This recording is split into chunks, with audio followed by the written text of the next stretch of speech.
What else have you been lying to me about? All of this is for you! I can't wait to leave. You're not going anywhere.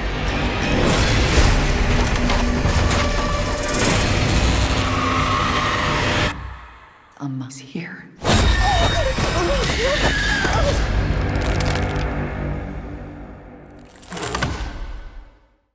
I'm Elizabeth Lee from NextShark. Hey, nice to meet you. Nice to meet you. Thanks for taking the time, Iris. I guess just first, as a viewer, I wanted to thank you because I feel like this film really effectively humanized not just experiences that I relate to, but people that I care very much about. So I feel like the love letter to your mom really came across for me. Thank you. But I'll go ahead and jump into some questions. I guess to start, you touched a bit on this yesterday, but obviously in the age of Get Out and Candyman, horror is a genre that's been really impactfully used in recent years to explore Black American experiences, intergenerational trauma, and race. So why did this feel like the right lens through which to tell a story about Korean mother-daughter relationships? Yeah, I think genre is such a fun way to really explore a lot of themes and to, and to explore themes in a way that you can make a movie about something and not have it be about that, and so I definitely wanted to, relate or tap into my own experiences and my own feelings about growing up Asian American, but I didn't necessarily want or feel like I needed to make a movie just about that, and so being able to explore it through genre and also being able to use sort of genre to explore the themes of becoming your mother, which I think is such a very, universal theme, whether or not you're a woman. I think just the idea of turning into your parents can terrify anyone. And so, yeah, so it was really a sort of a great way to kind of emulate the terror that you feel on something that's so human and so relatable. I guess even taking into consideration that this wasn't necessarily specifically or entirely about Korean American experiences, one thing that I did really like, and just given the perspective of our outlet, was, even though Korean pop and zombie culture has become very globally popular, this film felt very distinctly Korean American for those of us who were kind of caught between worlds. And there were some very subtle but specific elements of culture that were incorporated. Like I really loved the drums and the different hairstyles that kind of evolved throughout the film. And then there's the more explicit, haunted hanbok or, explanations of the traditions for those of us who were more like Chrissy or several generations into, American assimilation. So on the one hand, you don't want to represent culture in a way that feels more othering, but on the other, sometimes it's a process for second and third generations to understand where they come from, or it's just in general very difficult to kind of consciously identify specific elements of relatability. So what was that process like for you in terms of figuring out how and what to include?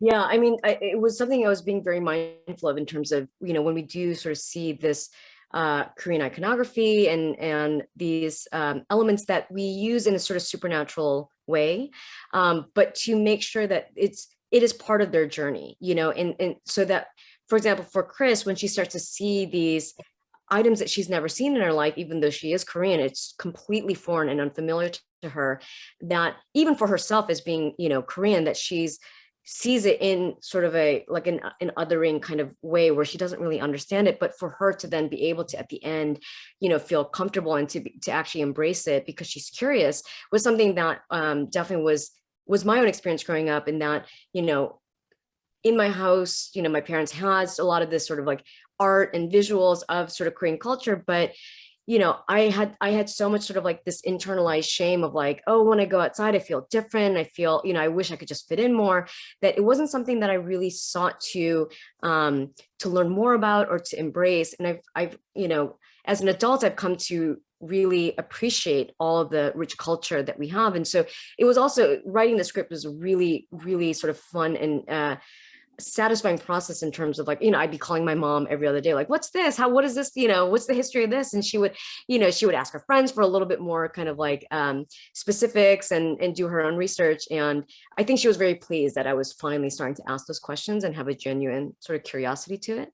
So that journey was something I definitely wanted these characters to have to be able to embrace it by the end. feel like that's an experience that a lot of both NextShark writers and readers are relating to, is like every day we're just texting our parents as private Right. consultants.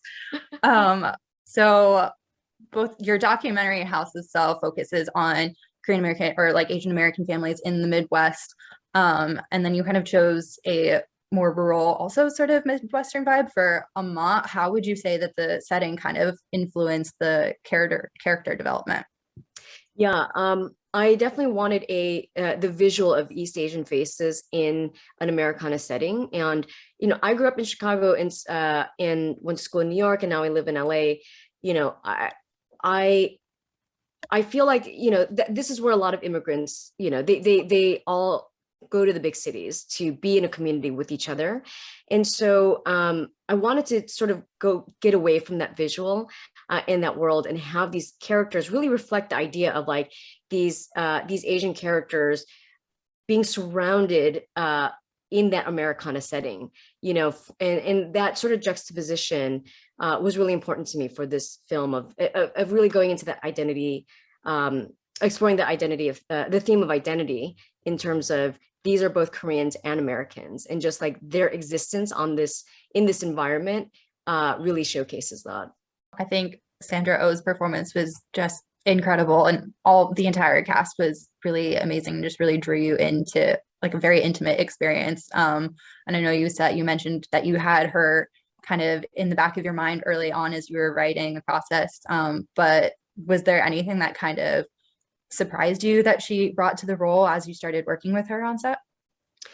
I feel like I got exactly what I was hoping for working with her. She is such an incredible artist, and she really has such a lovely sort of curiosity about her characters and about story. And so we did a lot of work sort of in the development phase, just talking about character and story. So by the time that we got to set, it was we really understood who this character was at any given moment. And there were a little bit of adjustments here and there. But the process was really quite smooth with her in terms of, we were really very much on the same page in terms of what we wanted to do with this character and this story. So it was honestly a dream come true working with her. Just to go back a bit to talking about your experiences working on documentaries previously,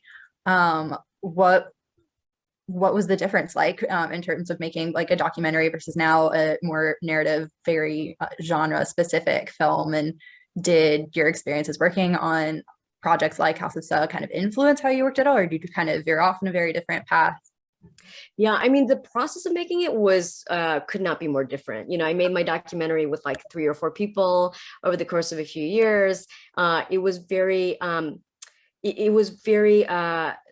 it was very scrappy. It was very sort of low budget, independent, but the fundamentals of storytelling were exactly the same in terms of my process of really trying to dig into character work and relationships. And House of Sa also tells a story about a dysfunctional Asian American family. And so, I think a lot of that sort of character work and thematic work was the same in writing the script. It's just the machinery of it was very different. I think one of the things that this film particularly speaks to is just the tensions that exist, particularly in immigrant families, but all families really, where as the child, you're caught between your guilt over feeling like you're abandoning or letting down your family versus your need to break away and become your own person. Or as the parent, sometimes it's not necessarily clear whether a choice you're making, is genuinely about the protection and well-being of your child versus, your own reaction and just the result of your own fears and experiences. Did you find that creating this film allowed you to empathize with any of these different perspectives in new ways? Absolutely.